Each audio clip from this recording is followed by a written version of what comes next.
नमस्कार मित्रांनो, एड लागलं प्रेमाचं या मालिकेच्या आजच्या भागामध्ये आपण बघणार आहोत.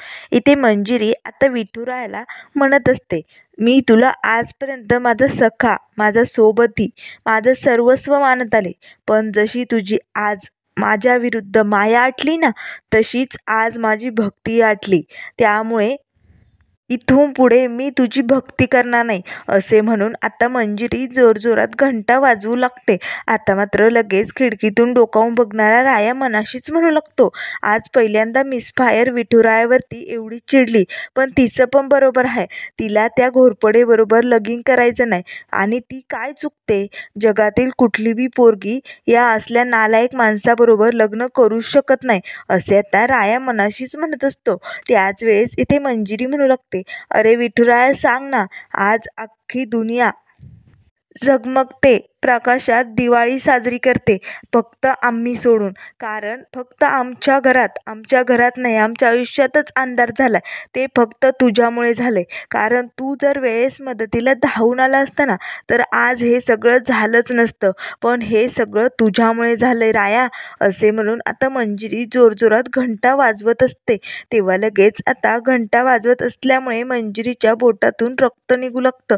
आता मात्र हे सगळं बघून रायाला खूपच वाईट वाटतं. तेव्हा राया मनाशीच म्हणू लागतो, बाद झालं मिसफायर, तुझी अशी परिस्थिती मला बघवत नाही ग. तेव्हा लगेच मंजिरी आता तिथनं निघालेली असते. त्याच वेळेस आता पटकन राया लगेच लपून बसतो. आता मंजिरी मंदिरातनं बाहेर जाते. आता राया लगेच इकडे विठुरायाकडे मंदिरात येतो आणि म्हणू लागतो, अरे विठुराया बघ ना लेका, काय चालू हे समद. आज पहिल्यांदा मिसफायर तुझ्यावरती एवढी चिडली बघ. पण ती काय चुकीचं बोलली रे? जे खरं होतं तेच बोलली. आज तिच्या बाबतीत घडलंयच तसं. आणि हो, पण मी नक्की सांगतो, ती फक्त बरोबर बोलली, तिच्या मनात तसं काय बी नाही आहे. आणि तुझ्याबद्दलची भक्ती ती कधीच आटू देणार नाही, याची खात्री मी देतो विठुराया. पण मला या सगळ्यातून मिसफायरला वाचवायचं आहे रे. त्यामुळे मला तुझी साथ, तुझा आशीर्वाद, तुझा मायेचा आशीर्वाद मला हवा आहे रे, देशील ना? असे म्हणून राया आता विठुरायासमोर हात जोडू लागतो. तेव्हा लगेच आता राया म्हणू लागतो, विठुराया काही झालं तरी मिसफायरच्या घरी दिवाळी साजरी व्हायलाच हवी. त्यांना असं अंधारात ठेवून जमणार नाही. तू युगायुगात आपल्या भक्तांच्या मदतीला धावून आलाय. युगायुगात तू विटेवरती उभी राहून भक्तांची वाट बघितली. मग आज मिसफायरच्या मदतीसाठी तुला मला आशीर्वाद द्यावाच लागेल. आणि हो, तू माझ्यावरती विश्वास ठेव. मिसफायरच्या मनात तुझ्याबद्दल जी भक्ती आहे ना, ती मी कधीच आटू देणार नाही.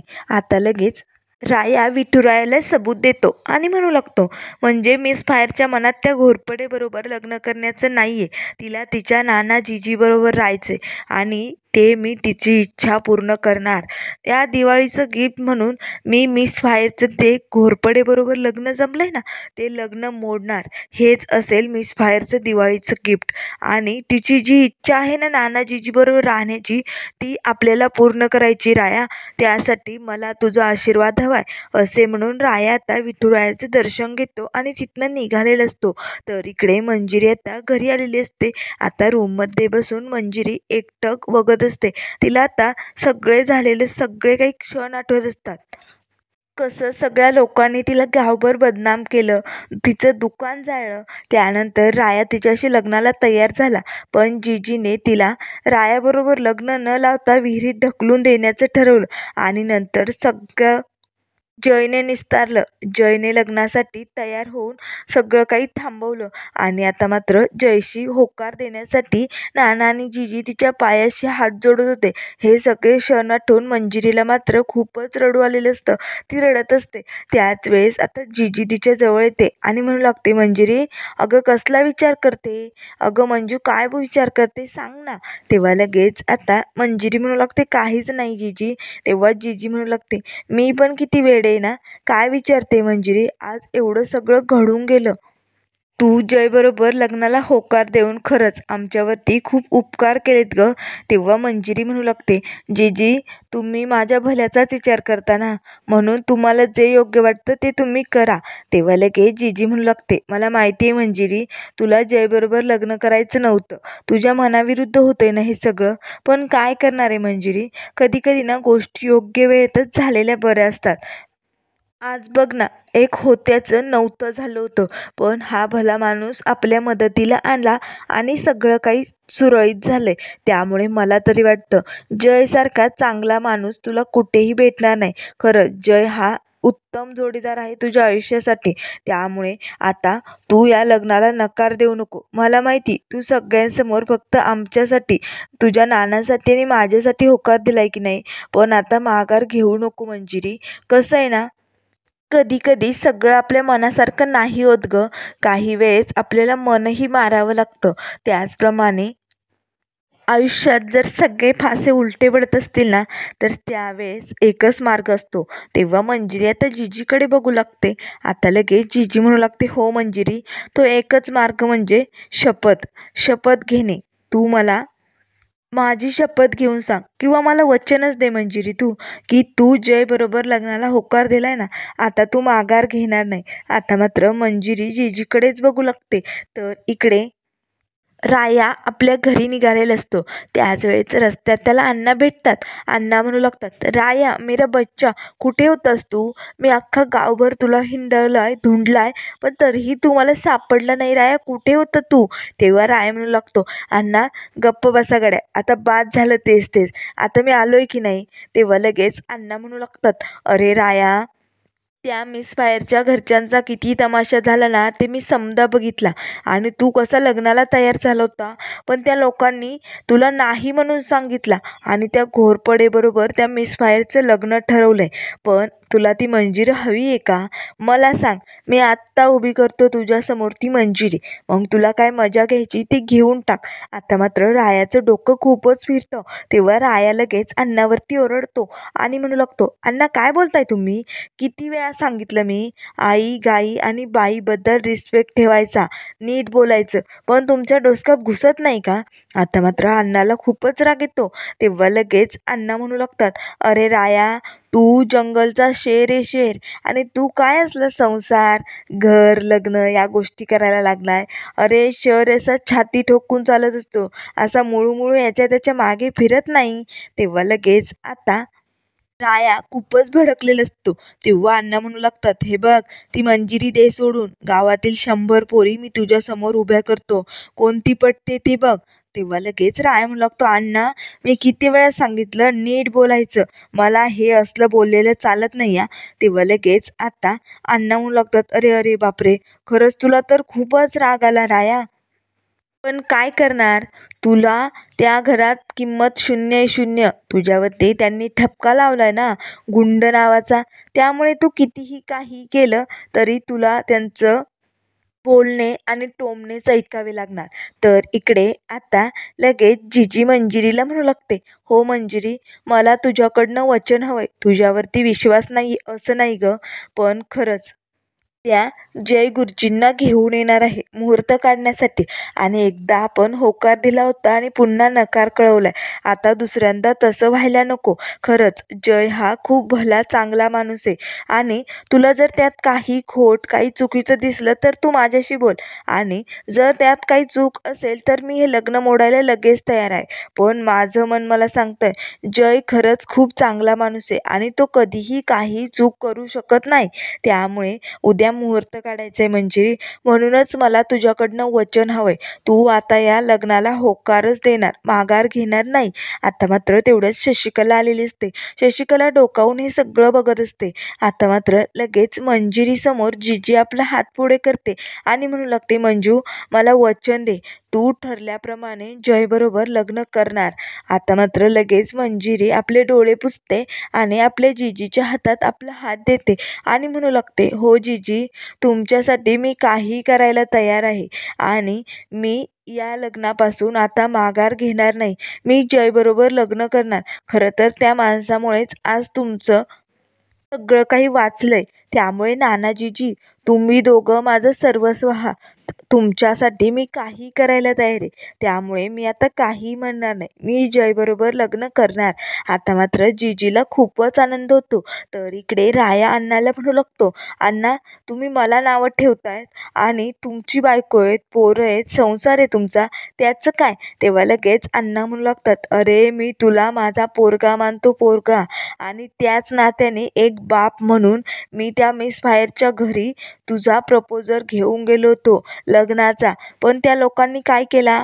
मला धक्के मारून बाहेर काढला. अरे त्या मिस फायरच्या आईने तर मला खूप काही सुनावला आणि धक्के मारून हाकलून दिला. बघ तरीही मी त्यांच्या पाया पडत होतो फक्त तुझ्या लग्नासाठी. तेव्हा लगेच राया म्हणू लागतो, अण्णा हे समजा करायची काय बी गरज नव्हती. तेव्हा लगेच अण्णा म्हणू लागतात, अरे पण तू त्या पोरीला दिल देऊन बसलाय ना, म्हणून हे समजा करावं लागतंय. पण काय करणार, त्या घरात तुझी किंमत शून्य आहे. कारण तू माझं काम करतो ना, माझ्या कामाला तू होकार देतो, मी सांगितलेलं सगळं काही करतो. त्यामुळे त्या लोकांनी अण्णाचा गुंडा म्हणून तुला ठपका दिलाय आणि तो ठपका जर तुला काढायचा असेल तर तुला माझं काम सोडावं लागेल राया. आता मात्र राया अण्णाकडेच बघू लागतो आणि म्हणू लागतो, अण्णा काय बोलताय तुम्ही? मी तुमचं काम कधीही सोडू शकत नाही. मला पोरगा मानता ना तुम्ही, आणि मग आता असं दूर करताय तुम्ही मला तुमच्यापासनं. तेव्हा अण्णा म्हणू लागतात, अरे राया तुझ्या भल्यासाठी सांगतोय मी. तेव्हा राया म्हणू लागतो, नाही मला ते काय बी ठावं नाही. मी तुमच्यापासून कधीही दूर जाणार नाही आणि सगळेच मला असं तोडतायत आणि तुम्हीही तेच करताय का? तेव्हा अण्णा म्हणू लागतात, अरे राया तुझ्यावरचा ठपका काढण्यासाठी म्हणत होतो मी. तेव्हा राया म्हणू लागतो, नाही बाकीची जगदुनिया काही म्हणू दे, पण तुम्ही माझ्यासाठी बाप आहात आणि मी तुमची साथ कधीही सोडणार नाहीये. आता मात्र लगेच अण्णा रायाकडे बघत म्हणू लागतात, वा राया खरंच मी बोललो आणि तुला ते पटलं नाही, एकदम भारी वाटलं. माझा शेर, माझा हिरा राया. तेव्हा लगेच राया म्हणू लागतो, नाही अण्णा या जंगलाचा शेर तर तुम्ही आहात आणि तुम्हीच मला या सगळ्या लोकांसमोर आणलं आणि आता तुम्हीच माझी साथ सोडायची गप्पा करतायत. तेव्हा अण्णा म्हणू लागतात, अरे बघितलं ना त्या पोरीची ती इज्जत गेली गावात. अरे पण या सगळ्यात तूही होरपळला जातोय आणि गाववाले तुझ्या बाजूने नीटच बोलतात रे, चांगलेच बोलतात. पण त्या पोरीच्या बाबतीत खूपच वाईट बोलतात. तिची इज्जत पारच गेली, धुळीस मिळाली. त्यामुळे म्हणत होतो मी तुमच्या दोघांचं लगीन लावून टाकूया. तेव्हा राय म्हणू लागतो, अण्णा हे समज करण्याची काही बी गरज नाहीये आणि मिस फायरला या संकटातून कसं वाचवायचं हे मी लवकरच बघणार आहे. तेव्हा अण्णा म्हणू लागतात, ठीक आहे मग तुला जे काही करायचंय ना ते करून टाक. असे म्हणून राया आता तिथनं निघालेला असतो. तेव्हा अण्णा मात्र रायाकडे रागाने बघू लागतात आणि म्हणू लागतो, माझाच पाळलेला कुत्रा आणि माझ्यावरतीच भुंकतो. मी तुला गटारातून उचलून आणला आणि हिरा बनवला आणि आज तू माझ्यावरतीच चिखल उडवण्याचा प्रयत्न करतोय. नाही नाही नाही राया, सोडणार नाहीये मी तुला. असे म्हणून आत्ता अण्णा रागाने रायाकडे बघत असतात. तर इथे मंजिरी जिजीला म्हणू लागते, जिजी आपण जयला लग्नाला होकार दिलाय, पण जयला माझ्या भूतकाळाबद्दल तू सगळं सांगितलंय का? तेव्हा जिजी म्हणू लागते, नाही मंजिरी, जय समजूतदार आहे, हुशार आहे, त्याला हे सांगण्याची काही गरज नाही वाटत मला. तेव्हा लगेच मंजिरी म्हणू लागते, हे बघ जिजी, नातं हे विश्वासावर, खरेपणावरच जास्त दिवस टिकत असतं. त्यात जर खोटारडेपणा असेल तर ते नातंही केव्हाही तुटू शकतं. त्यामुळे आपल्याला जयला माझ्या भूतकाळाबद्दल सगळं काही सांगावंच लागेल. आता मात्र लगेच जिजी मंजिरीला म्हणू लागते, हे बघ मंजिरी, जय खूप भला माणूस आहे आणि मला नाही वाटत त्याला काही प्रॉब्लेम होईल म्हणून. त्यापेक्षा आपण नाहीच, नकोच सांगायला.